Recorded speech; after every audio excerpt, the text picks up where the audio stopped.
नमस्कार, बहुत स्वागत है आपका। आप देख रहे हैं द न्यूज आपके साथ मैं सृष्टि मिश्रा। बड़ी खबर के साथ आपसे मैं जुड़ रही हूं। आपको बता दें, संजय सिंह राज्यसभा सांसद ने ईडी के अधिकारियों को मानहानि का नोटिस जारी कर दिया है। इस वक्त की ब्रेकिंग न्यूज आप देख रहे हैं। आपको बता दें कि जिस तरीके से सीबीआई मुख्यालय में 9 घंटे के पूछताछ के बाद दिल्ली के आम आदमी पार्टी के मुखिया, कट्टर ईमानदार मुख्यमंत्री अरविंद केजरीवाल बाहर आए, लाजमी है संजय सिंह पर गाज तो गिरेगी। अब संजय सिंह ने नया बखेड़ा खड़ा कर दिया है। उन्होंने सीबीआई के डायरेक्टर संजय कुमार मिश्रा और जांच अधिकारी जोगेंद्र को मानहानि का नोटिस भिजवाया है। बड़ी खबर आ रही है। और देखिए, राजधानी दिल्ली से इस वक्त की सबसे बड़ी खबर, क्योंकि राजधानी दिल्ली में कई नेताओं पर गाज गिर चुकी है और अभी लगातार आम आदमी पार्टी की मुश्किलें बढ़ रही हैं। पिछले 2 महीने से यह कार्रवाई चल रही है। ईडी की ताबड़तोड़ छापेमारी, तिहाड़ जेल में इनके पूर्व स्वास्थ्य मंत्री, तिहाड़ जेल में इनके पूर्व उप मुख्यमंत्री और पूर्व स्वास्थ्य मंत्री बंद हैं और मुख्यमंत्री से पूछताछ करी जा चुकी है। ऐसे में राज्यसभा सांसद का नाम आना लाजमी है। और देखिए, बिना मिली भगत के इतनी बड़ी पार्टी तो नहीं चल रही थी। 2200 करोड़ का घोटाला शराब कांड को लेकर, और यहां पर जब सीबीआई ने मुख्यमंत्री से पूछताछ करने में देर न लगाई तो संजय सिंह तो एक राज्यसभा सांसद हैं, तो संजय सिंह अपने आप को सामान्य यहां पर क्यों नहीं समझ रहे हैं? ये बड़ा सवाल जनता उठा रही है। दर्शकों, बहुत बड़ी खबर, उन्होंने ये भी कह दिया 48 घंटे के भीतर अगर मेरा नाम कंप्लेंट से नहीं हटाया गया तो मैं मानहानि का मुकदमा ठोकूंगा और मैं कानूनी कार्रवाई करूंगा ईडी के अधिकारियों के खिलाफ। पूरी बौखलाहट। ईडी सीबीआई को लगातार ये गाली दे रहे हैं, सरकारी एजेंसियों को, और एक संवैधानिक पद पर होने के बाद ये अपनी गरिमा भूल चुके हैं और अब ये मानहानि का नोटिस जारी कर चुके हैं। तो देखिए, देखने वाली बात होगी कि मानहानि के नोटिस में क्या आता है। लेकिन अब मैं आपको खुलासा करके दिखाऊंगी कि क्या आखिर इन पर जो गाज गिरी है उसमें कितनी सच्चाई है, कितनी इसमें झूठ बातें हैं। अब देखिए, झूठ बातें तो नहीं है, यहां पर आबकारी नीति में घोटाला हुआ है। सबसे बड़ा मीडिएटर इनका है दिनेश अरोड़ा, जो अभी जेल में बंद है और जो मनीष सिसोदिया का सबसे ज्यादा करीबी बताया जाता है। ऐसे में जब मुख्यमंत्री पर गाज गिरी तो संजय सिंह ने भी ये कहा है फोन करके कि मुझे फंडिंग की जरूरत है, आम आदमी पार्टी को फंडिंग की जरूरत है। ये कहा है संजय सिंह ने दिनेश अरोड़ा को फोन करके। और ईडी ने अपने नोटिस में 2021 में यह लिखा था कि संजय सिंह ने दिनेश अरोड़ा को फोन किया था और कहा था कि मुझे आम आदमी पार्टी को पूरी तरीके से बड़ी फंडिंग की जरूरत होगी, आने वाले चुनाव हैं। और देखिए, चुनाव से पहले इतना बड़ा घोटाला शराब कांड को लेकर, आबकारी नीति में इतना बड़ा फर्जीवाड़ा और टोपी पहनाने का काम इन्होंने दिल्ली की जनता के साथ साथ पूरी देश की जनता के साथ किया है। अब देखिए, यहां पर दिल्ली की जनता को क्यों ठगा मैं बता रही हूं। सबसे पहले यहां पर आम आदमी पार्टी दिल्ली में स्थापित है। यहां पर दिल्ली में वो राजधानी को चला रहे हैं और राजधानी को चलाते चलाते घमंड शायद ज्यादा हो गया अरविंद केजरीवाल का। अब घमंड ऐसा कि आज टूट पड़ा है, सभी भ्रष्ट नेता इनके जेल में बंद है। अब देखिए, आपको मैं बता रही हूं कि आखिर क्या वो बातें हैं। संजय सिंह ने क्या कहा था दिनेश अरोड़ा को फोन करके।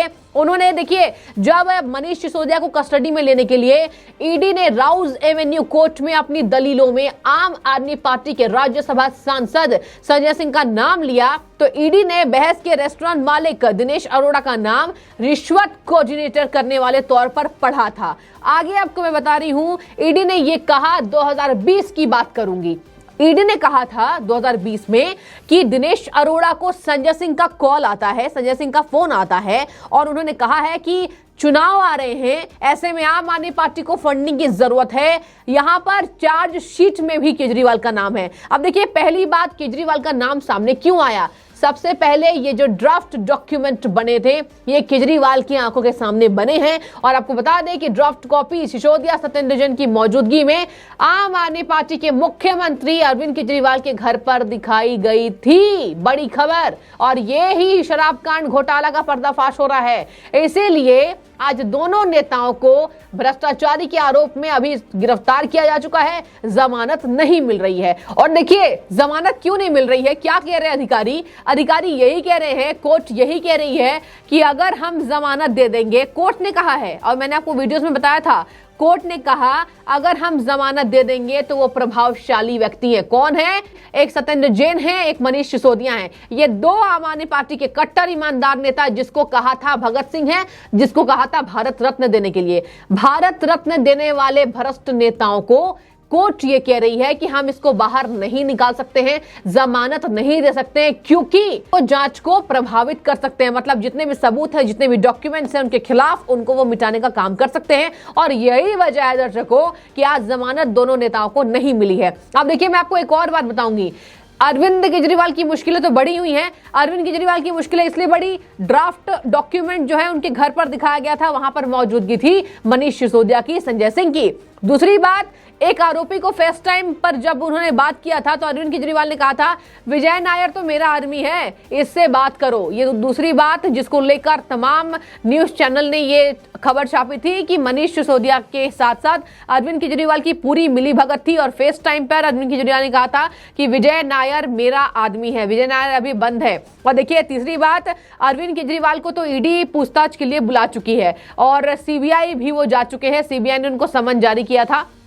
जब वो बाहर निकले तो हालांकि उनके सुर बगावती नहीं थे, उन्होंने उनके सुर पूरे बदले हुए थे और कहा कि मुझे तो भैया बहुत ज्यादा सम्मान के साथ सीबीआई में पूछताछ मेरे साथ हुई है, अधिकारियों ने मेरा पूरा सपोर्ट किया है। यहाँ पर पूरी तरीके से आम आदमी पार्टी के जो राज्यसभा सांसद है संजय सिंह बौखला गए हैं और कहा जा रहा है कि संजय सिंह को इतना ज्यादा डर लग चुका है और अब गिरफ्तारी की तलवार उनके ऊपर लटक सकती है। देखिए, केसीआर की बेटी के कविता का भी नाम आ चुका है, उनसे भी कहीं ना कहीं उन पर भी गिरफ्तारी तलवार लटक रही है और कहा जा रहा है कि सभी नेता अंदर जाएंगे, जितने की मिली भगत है, जितना भी दिल्ली की जनता को इन्होंने लूटा है, पैसों को लूटा है, विज्ञापन की सरकार। कल सिद्धू ने कहा, नवजोत सिंह सिद्धू ने भी कहा कि दिखावटी ये सरकार है और ये कहा था कि कहीं ना कहीं इनके पास जितने पैसे नहीं हैं उतने तो इनके खर्च हैं, मतलब कि साफ तौर पर विज्ञापन की सरकार। और नवजोत सिंह सिद्धू का बड़ा हमला भी उन्होंने कहा था कि 2200 करोड़ का क्या हुआ, आज पूछता है भारत। और कहीं ना कहीं ये जानने की जरूरत है कि आखिर इतना पैसा कहां गया है।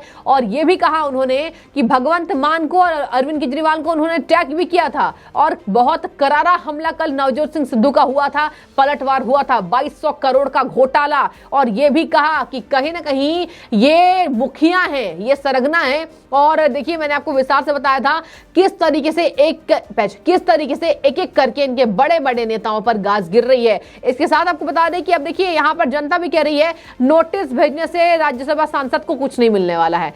नोटिस तो आपने भेज दिया, लेकिन आपने एक बार फिर से सरकारी एजेंसियों का पीछा नहीं करना छोड़ा। आप सरकारी एजेंसियों के पीछे पिछले 2 महीनों से पड़े हुए हैं, जब से आपके नेता अंदर हैं, लेकिन शायद से आपने बचाव नहीं किया और आप बचाव नहीं कर पाए क्योंकि आपके पास वो कागज नहीं थे जिस पर आप कहीं ना कहीं दोषी ना ठहराए जा सकते थे। और आपके बड़े बड़े नेता को दोषी माना गया है और इसी वजह से आपके बड़े बड़े नेता अंदर हैं, तो आपको बौखलाहट तो बनती है। आपको यह भी बता दें संजय सिंह ने क्या कहा। संजय सिंह ने कहा कि आबकारी नीति मामले में आरोप पत्र में फर्जी तरीके से मेरा नाम है, मेरा नाम नहीं था पहले। प्रवर्तन निदेशालय ने के अधिकारियों के खिलाफ उन्होंने मानहानि का मुकदमा कर दिया है और उन्होंने ये भी कहा कि कहीं ना कहीं मुझे गलत तरीके से फंसाया जा रहा है। तो यहाँ पर बौखलाहट साफ है संजय सिंह का, क्योंकि गिरफ्तारी की तलवार उन पर लटक रही है। फंडिंग और इनका जो मेन आरोपी है, पैसों का जो लेन देन करता था दिनेश अरोड़ा, जिस पर बहुत बड़ी गाजगिरी थी। और देखिए, यहाँ पर तो ईडी पर ये कई बार इल्जाम लगा चुके हैं। ईडी ने तो भाई मेरे नेताओं को थप्पड़ मारा, मेरे नेताओं के पर्दे फट गए कान के, और ऐसे कई गंभीर आरोप लगा चुके हैं। राज्यसभा सांसद हैं, उनको शायद गरिमा नहीं पता है संवैधानिक पद की। और उन्होंने ये भी कहा था कि ईडी के अधिकारी ने दबाव में हमारे नेताओं से पूछताछ की है, तो ये कह दिया कि आप बीजेपी में शामिल हो जाओ, नहीं तो मैं आपको जेल में डाल दूंगा। अब अधिकारियों ने क्या काम किया है ये अधिकारी जानते हैं, और अधिकारी जो काम कर रहे हैं ये भारत की जनता के सामने है। लेकिन यहां पर यह पोर्ट्रे किया जा रहा है कि ईडी के अधिकारी उनसे जबरदस्ती दबाव में बयानबाजी ले रहे हैं और ईडी के अधिकारियों ने उनके नेताओं को जो भ्रष्टाचार में अंदर हैं उनके कान के पर्दे फाड़ दिए और उनको वो लगातार धमका रहे हैं, डरा रहे हैं कि आपकी बेटी और आपकी बहन कॉलेज में पढ़ने जाती हैं, आपको तो बयानबाजी देना होगा। ये थी मनगढ़ंत कहानी संजय सिंह की और लगातार केजरीवाल की भी, क्योंकि इन्होंने मनगढ़ंत कहानी करने में कहीं ना कहीं इनको महारत हासिल है। लगातार ईडी अधिकारियों पर ये गाज गिराने की बात करते हैं, लगातार सरकारी एजेंसियों का कहीं ना कहीं गलत प्रचार प्रसार करते हैं, उससे दंड भी बढ़ता है, और लगातार प्रधानमंत्री पर कथित तौर से गंभीर आरोप लगाते रहते हैं। तो ये थी आम आदमी पार्टी की हिस्ट्री। यहाँ पर संजय सिंह की बौखलाहट सामने आ चुकी है। ईडी के अधिकारियों को उन्होंने नोटिस भेज दिया और कहा है कि अगर 48 घंटों के भीतर मेरा नाम नहीं हटाया जाता है तो मैं कानूनी कार्रवाई करूंगा। तो आपको मैंने पूरे विस्तार से बता दिया है, ये भी बता दिया कहां कहां इनका नाम था, चार्जशीट में नाम था केजरीवाल का। अब आपको कमेंट करके बताना है कि आपको इससे क्या लग रहा है, यहां पर क्या गिरफ्तारी की तलवार के डर से इन्होंने ये फैसला लिया है। जो भी हो आप राय दीजिए। बहुत शुक्रिया आपका द न्यूज़ से जुड़ने के लिए।